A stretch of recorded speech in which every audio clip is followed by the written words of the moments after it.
I think one of the reasons that the stereotype that Asian men are less athletic or less physically strong is partially or even significantly self-imposed.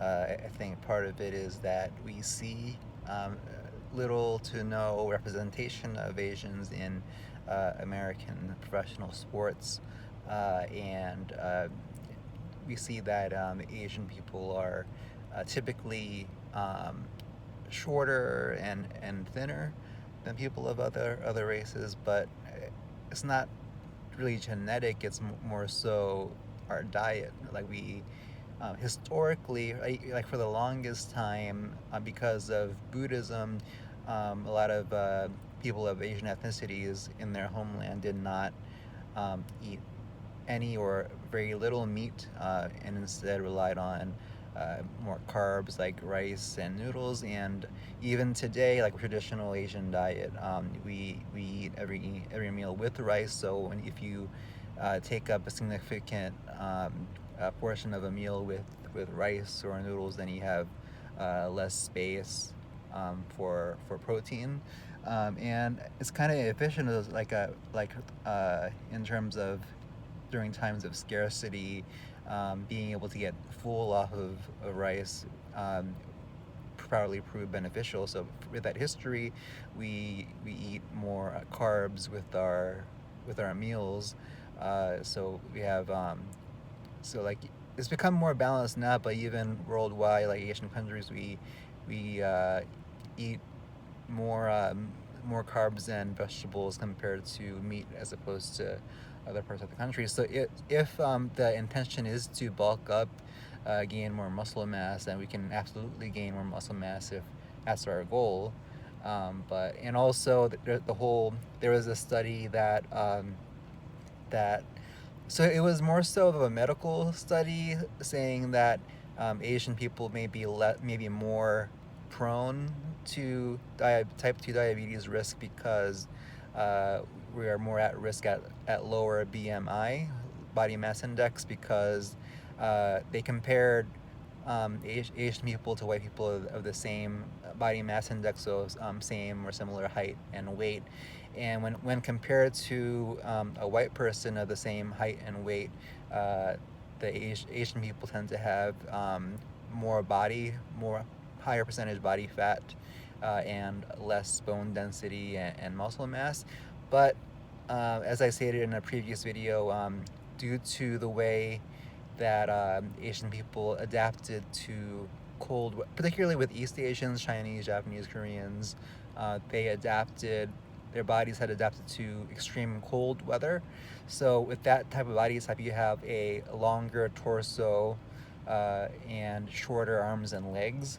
So when you measure muscle mass, it's going to be your legs that have the most muscle mass. So if you have shorter legs and you compare it to that of somebody with the same height but longer legs and shorter torso, then the person with the longer legs is going to have more muscle mass.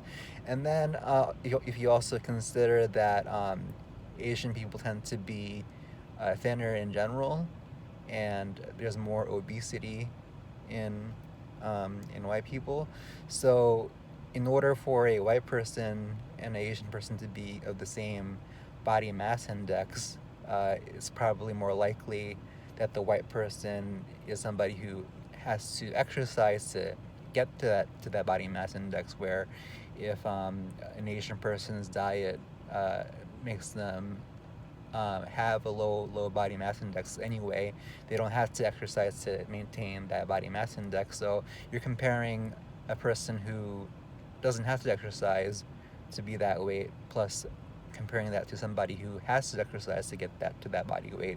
And so on average probably don't see many white people and Asian people with the same body mass index. So that could also account for the difference, because in order to get to that weight, then a white person has to exercise and therefore have more muscle mass. Um, so, um, so I think we sort of see these things kind of self-impose these beliefs, but I didn't know this, but there's actually a heavyweight Chinese boxer who's only has I think 2 or 3 losses, and uh, won a bunch of his fights by knockout. And then one of the pound for pound best boxer, or arguably the pound for pound best boxer right now, is uh, Inoue, the Japanese boxer.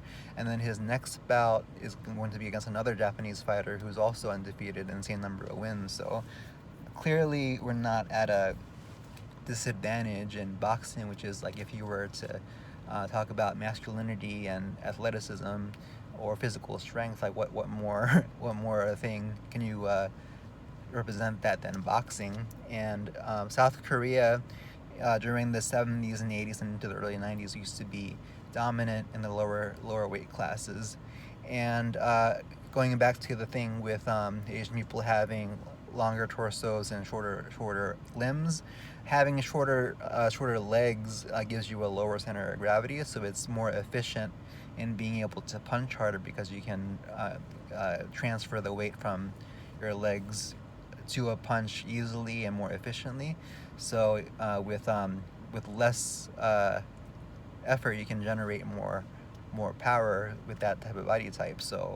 Um, so I think, and so due to the fact that we have a Chinese heavyweight boxer that's very successful, I think part of the reason why we don't have a lot of Asian heavyweight boxers is because like Asian countries tend to put a lot of investments in sports they think that they will be successful at. So like lower weight class boxing or lower weight class weightlifting, gymnastics, and diving and stuff like that.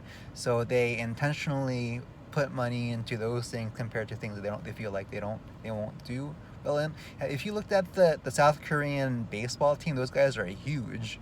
So they put the biggest athletes and put them in baseball instead of a sport where like a size is more beneficial. So I feel like if you put like those big people into sports like boxing or other physical sports, I think you can have more representation in those sports. So I think more than the genes, any differences at all is I think it goes more to diet, and I guess like the cultural influences that went into the diets. Like for example, with less meat, it comes from a history of Buddhism and not eating meat for a really long time.